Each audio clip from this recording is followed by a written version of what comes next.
Luc nous dit que Jean-Baptiste prêchait le baptême de repentance pour le pardon des péchés. Et il fait l'association entre la prophétie d'Élie et le ministère de Jean-Baptiste. Il est celui qui annonçait ou qui proclamait « Préparez le chemin du Seigneur ». Il est celui qui annonçait qu'à la fin, tout homme verra le salut de Dieu. Qu'est-ce que ça veut dire « préparer le chemin » ? Il y a une petite confusion dans ce cantique que nous avons chanté. Parce qu'on ne prépare pas le chemin, on ne prépare pas son cœur pour que Christ entre dans notre cœur. On ne prépare pas le chemin pour que le salut arrive à nous. Préparer le chemin n'est pas une exigence, préparer le chemin n'est pas une obligation, préparer le chemin n'est pas une condition pour être sauvé, ce n'est pas un prérequis. On ne prépare pas le chemin pour être converti, pour arriver à la foi. Préparer le chemin, c'est se préparer pour le retour du Christ, quand tout homme le verra. Préparer le chemin, c'est être prêt à lui faire face le jour où nous le rencontrerons. Que ce soit le dernier jour, quand il reviendra, ou ça peut être aussi le jour de notre mort, là, quand on le rencontrera, quand on sera face à face. Préparer le chemin, ça veut dire être prêt pour le voir. Être prêt pour le voir, ça veut dire aussi savoir quoi dire lorsqu'on sera face à lui. Et qu'est-ce que vous lui direz? Êtes-vous prêt pour ce jour-là? Ceux qui ne sont pas prêts, ceux qui ne sauront pas quoi dire, seront jugés et condamnés. Ceux qui sont prêts, ceux qui ont préparé le chemin, ceux qui se sont préparés pour cette rencontre, la dernière et l'ultime, verront le salut de Dieu. Vous aimeriez que je vous dise qu'est-ce qu'il faut dire, non? Ben, ça va tourner autour de ça aujourd'hui. Oui, il faut être prêt. Il faut être prêt pour dire les bons mots. Il faut être prêt et il faut se préparer dès maintenant. Préparer le chemin, j'arrive, hein? Je veux dire quelque chose encore sur préparer le chemin. Préparer le chemin, c'est aussi démontrer notre reconnaissance et notre adoration à celui qui est d'abord venu à nous et qui est venu pour être notre sauveur. On ne prépare pas son chemin en abaissant les montagnes, en remplissant les vallées, pour impressionner Dieu. On ne prépare pas le chemin pour que Dieu nous regarde d'un bon œil, ils disent « Ah, celui-là, si, qu'il est bon, celui-là, il mérite d'être parmi les sauvés. »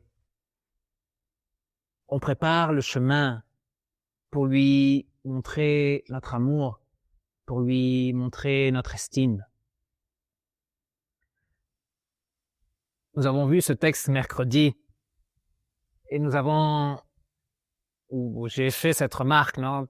Préparer le chemin, c'est préparer la réception pour un invité d'honneur.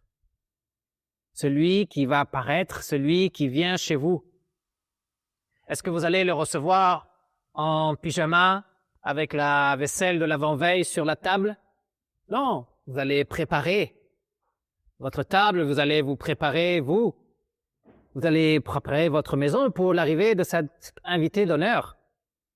C'est la même chose. Jésus, celui qui est important pour nous, celui que nous estimons, celui que nous aimons, vient à nous. Eh bien, préparons-nous pour cette rencontre. Quel est le rapport avec la prédication de Jean? Quel est le rapport avec le baptême de repentance pour le pardon des péchés? Parce que c'était ça la prédication de Jean. Eh bien, le baptême de repentance pour le pardon des péchés, c'est la façon de se préparer, de préparer le chemin du Seigneur, de se préparer pour cette rencontre avec notre Sauveur. Tout d'abord, le baptême. Nous savons que le baptême est un don de Dieu.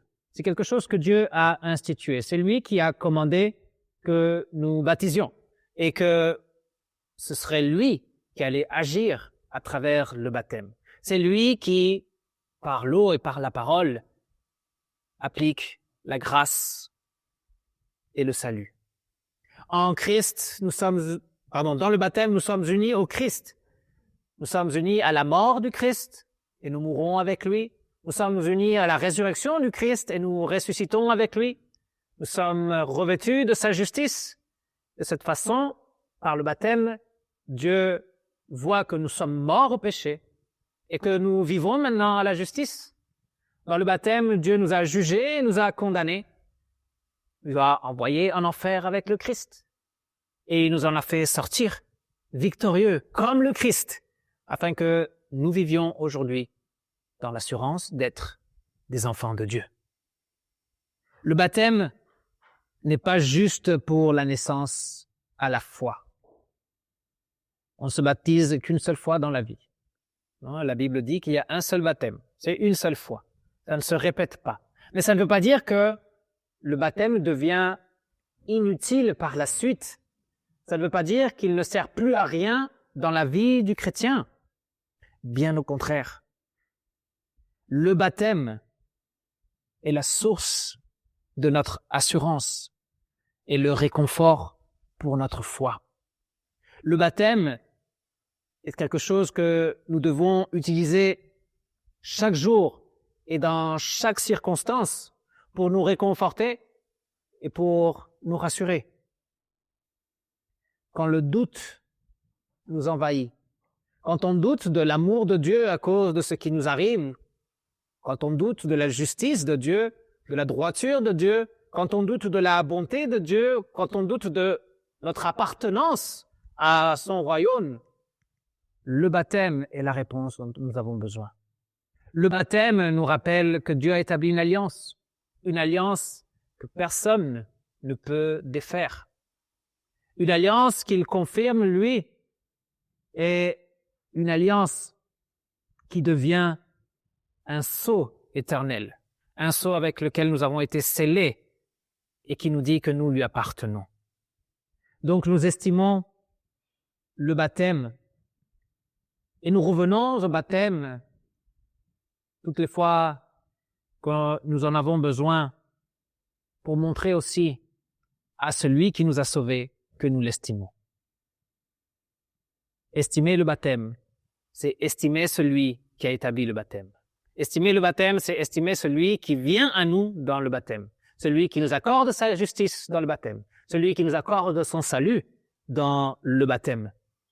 Estimer et se ressourcer dans le baptême, c'est préparer le chemin du Seigneur. C'est être dans le Christ.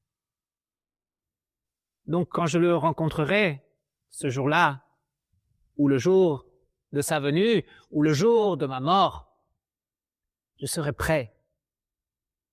Et je pourrai lui dire, Seigneur, je t'appartiens. Je suis tien. Tu m'as baptisé. Et ce sera un moment de joie quand il nous dira, eh bien, viens et rentre avec moi. Jean-Baptiste prêchait le baptême de repentance. Et contrairement à ce qu'on pense, la repentance n'est pas juste quelque chose, encore une fois, à un moment donné dans la vie, à un moment précis. La repentance n'est pas juste le pas précédent à la foi, le pas nécessaire pour arriver au Christ, ou comme on enseigne dans d'autres églises. La repentance aussi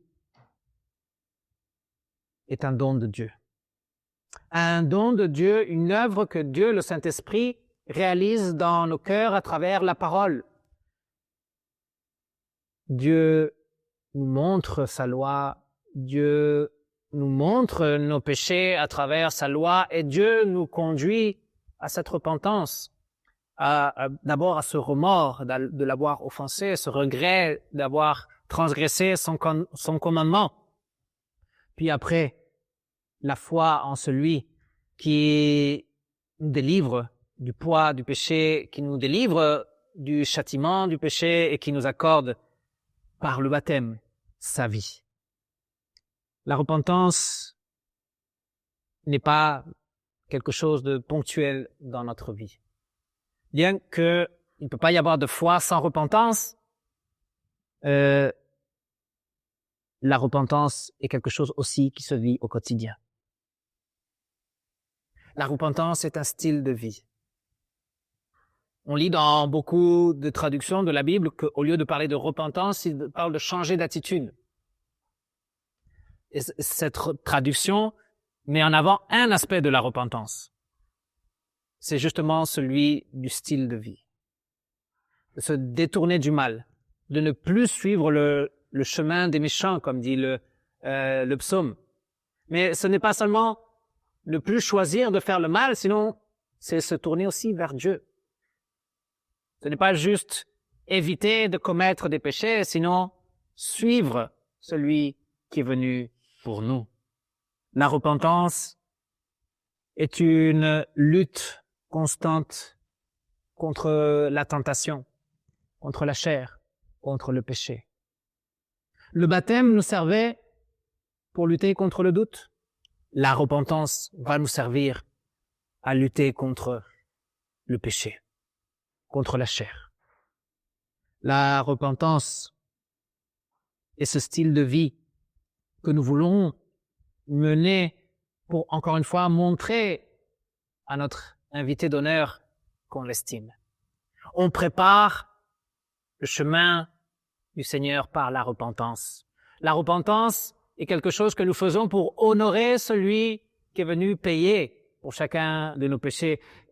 Honorer celui qui est rentré dans le chemin que nous étions en train de parcourir pour nous attraper et pour nous mettre sur le chemin du salut, sur son chemin. La repentance, c'est vivre en acte et en parole le style de vie que Dieu attend de nous. Donc c'est aussi préparer le chemin du Seigneur. C'est pas qu'une seule fois dans la vie, sinon chaque jour de notre vie. Et le jour de notre rencontre avec le Seigneur, que ce soit le dernier jour, que ce soit le jour de ma mort, je pourrais dire, Seigneur, je sais que je ne mérite rien de ta part. Je ne suis pas digne de ce que tu peux accorder à l'humanité.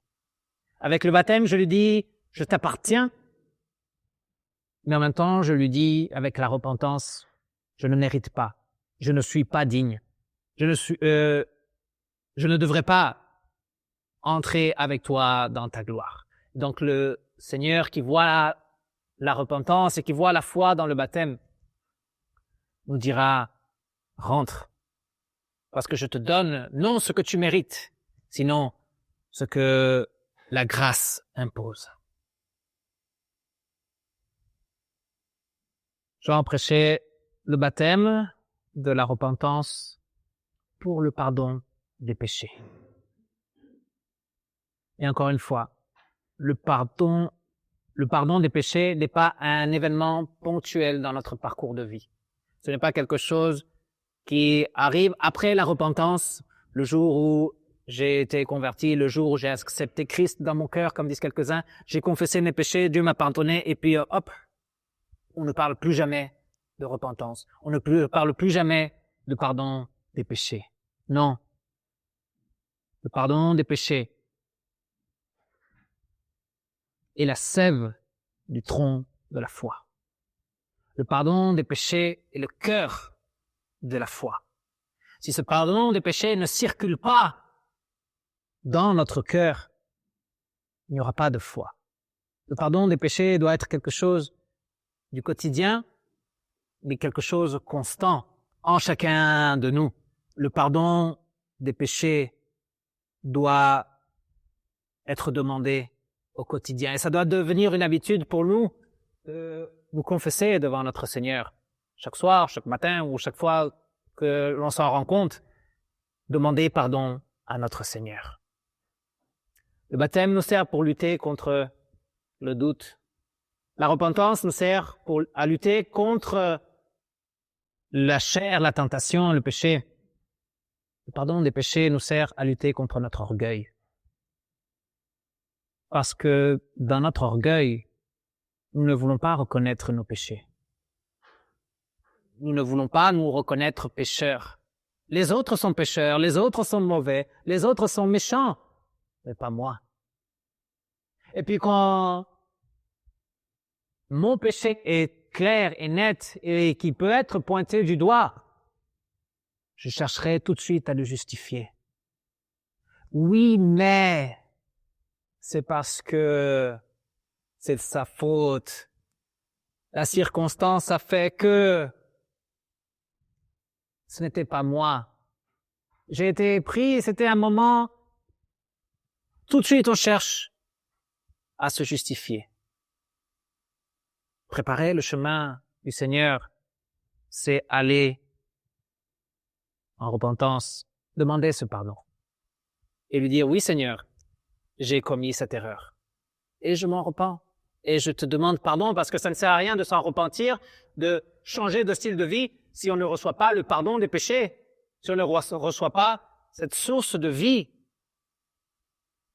Le pardon des péchés est l'élément central du plan de Dieu, du plan du salut. Et c'est le don de Dieu, c'est l'action de Dieu. Le pardon des péchés, c'est le baptême et la repentance mise en pratique. Et parce que Dieu sait que nous avons besoin de ce pardon des péchés, il ne l'a pas juste écrit dans un livre pour qu'on puisse le lire, sinon il a établi le mystère de la Sainte Seine pour que nous puissions entrer en communion avec celui qui est mort et ressuscité pour nous, pour que nous puissions manger son corps, boire son sang, et que nous puissions recevoir dans cette communion de son corps et de son sang le pardon de tous nos péchés. Pour que nous puissions être ressourcés dans cette alliance du baptême, pour que nous puissions être confirmés dans le salut. Le pardon des péchés est ce don de Dieu que nous devons rechercher, que nous devons chercher pour nous nourrir, pour nous réjouir. C'est le pardon des péchés qui nous maintient unis au Christ. C'est le pardon des péchés qui renouvelle notre foi, qui renouvelle notre espérance, qui renouvelle notre assurance. C'est pourquoi le pardon des péchés est quelque chose qui doit être quotidien et constant dans notre vie. C'est pourquoi l'Église ne doit pas arrêter de prêcher le baptême de repentance pour le pardon des péchés. Parce que sans pardon des péchés, il n'y a ni vie, ni salut. Le pardon des péchés a été la raison pour laquelle Jésus-Christ est venu en ce monde. Le pardon des péchés est la raison pour laquelle il a légué les moyens de grâce, qu'il a laissé sa parole. Et le pardon des péchés est l'opportunité pour chacun de nous lors de son retour. Lorsqu'on sera face à face avec lui, nous pourrons lui dire, Seigneur, je crois en ton pardon. Par le baptême, je lui dirai, je t'appartiens. Par la repentance, je lui dirai, je ne mérite rien. Par le pardon des péchés, je lui dirai, je crois que tu es mon sauveur. Tu as donné ton sang pour me racheter.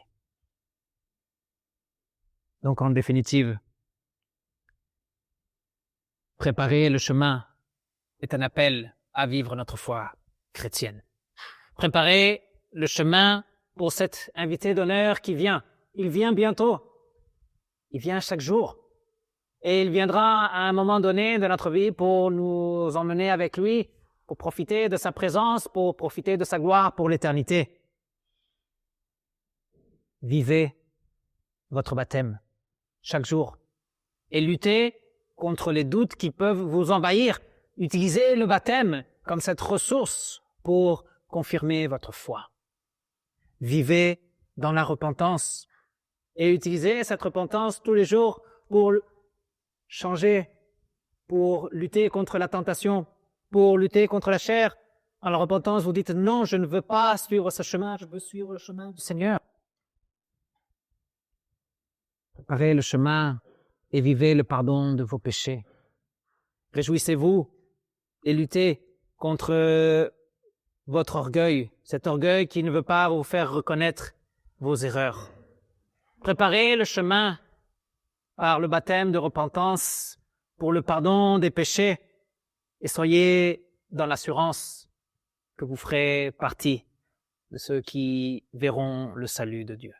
Non seulement vous verrez Dieu comme tout le monde, sinon que vous verrez le salut de Dieu parce que vous lui appartenez. Et bien que vous ne méritez rien de sa part, il vous a pardonné de tous vos péchés.